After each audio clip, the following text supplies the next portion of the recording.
Thousands have reportedly been detained in Iran after days of unrest.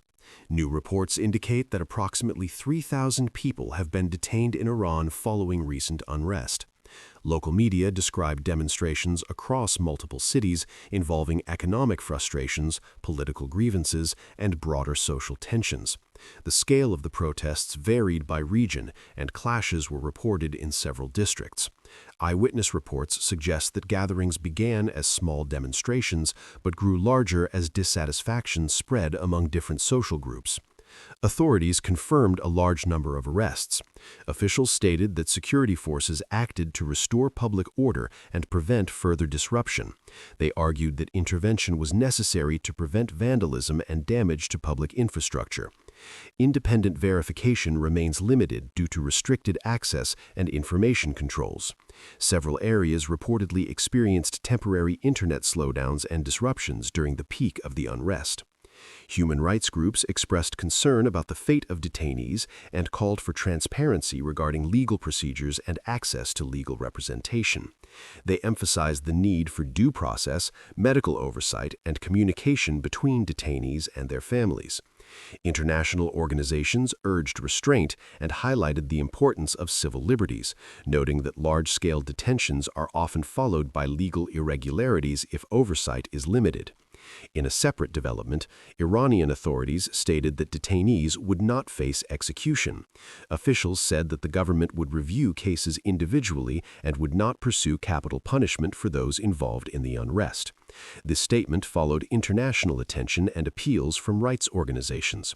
Legal experts note that Iran's penal system includes provisions for capital punishment in certain crimes, making the government's announcement significant in both political and humanitarian terms. Economists and analysts pointed to long-standing economic hardships as a major factor fueling public unrest. Rising inflation, currency instability, unemployment, and declining purchasing power have placed additional strain on families and local businesses.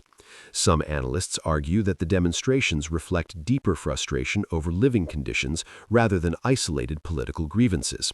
They warned that unless economic pressures ease, similar episodes could recur.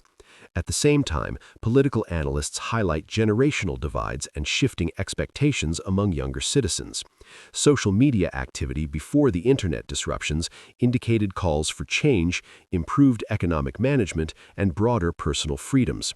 While not all protests shared the same demands, observers noted a common sense of dissatisfaction among participants. Officials in Iran maintain that the situation is under control and that legal processes are ongoing. They reiterated public order must be protected and that investigations into individual cases would determine charges, penalties, or releases. Authorities also signaled that reforms or economic adjustments may be considered, though no detailed plans have been announced.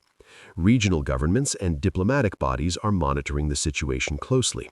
Several neighboring states issued cautious statements emphasizing stability and dialogue, while Western governments called for transparency and respect for international legal standards. For now, the situation remains fluid. Analysts say the coming weeks will determine whether tensions ease or whether underlying grievances continue to surface. More updates may follow.